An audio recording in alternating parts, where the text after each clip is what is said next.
Ito ang Sintusaat.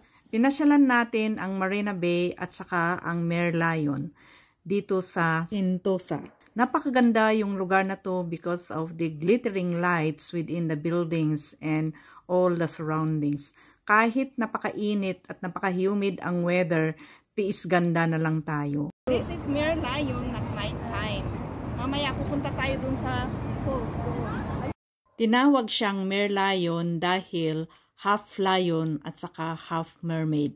Ito yung tatak sa SG. Sabi nga nila, hindi ka daw nakapunta sa SG pag hindi mo pinuntahan ang Merlion sa Marina Bay at saka yung Universal Studio.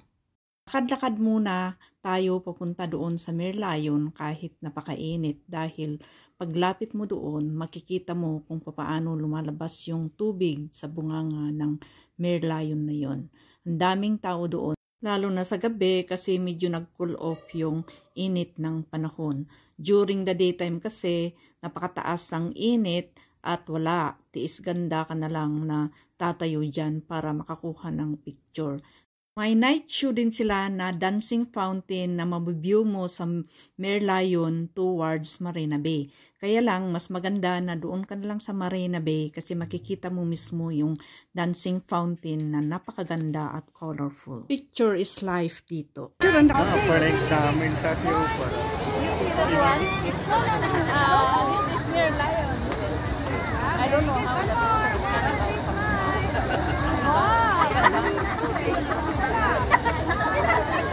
Visit Cebu. It's a very nice place. Kita mo na yun? Glittering lights in the buildings.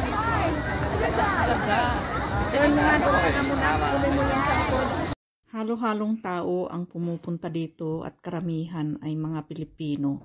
Pero hindi lang mga Pilipino. Kasi gusto nilang makakuha ng picture na ang background ay yung Merlion na yan. Mas maganda ang pasyalan sa gabi dito dahil makikita mo talaga yung view ng mga building because of the glittering lights. Lahat ng mga building ay pinapailaw nila. Pero sa daytime, iba naman ang itsura kasi wala kang makikitang ilaw na ganito. Halo-halo ding tao ang mga pumupunta dito at napakaraming mga Pilipino. Kaya nag-voice over ako dahil ang ingay-ingay at hindi mo na lang maririnig kung ano yung pang-describe natin sa lugar na ito.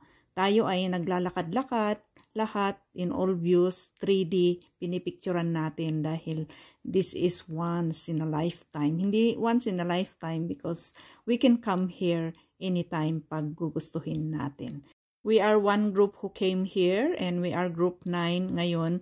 We are planning to go home now because it is almost 9 p.m. and we've been enjoying walking and viewing the place. So nagde-decide kami kung ano yung sasakyan na kukunin namin or sabay-sabay kami o kaya magkanya-kanya na lang ng sasakyan. Others are going to have the taxi, others are getting the ride by train or by bus. Pero kami magbabas na lang because that will go directly into our accommodation place which is about 30 to 40 minutes ride by bus. Siyempre gutom kaya kakain pa para pag uwi na lang, shower and then matutulog na. Tara na! Ay, anong balak nyo? Anong balak nyo? Ay, pa naka-close? Naka-close na, 9:57. Magbubotan niyo pa daw kami. Ay, botan niyo. Tara na, group. Hi everybody! This is my beautiful and young aunt. Hindi ko makuha na. I will be here. If in the dark we lose sight of love, hold my hand and have no fear. As I will be here. I will be here once you grow in beauty. Tell you all the things you mean to me. I will hold you and I will be here when the laughter turns to crying, through the win and losing and trying. I will be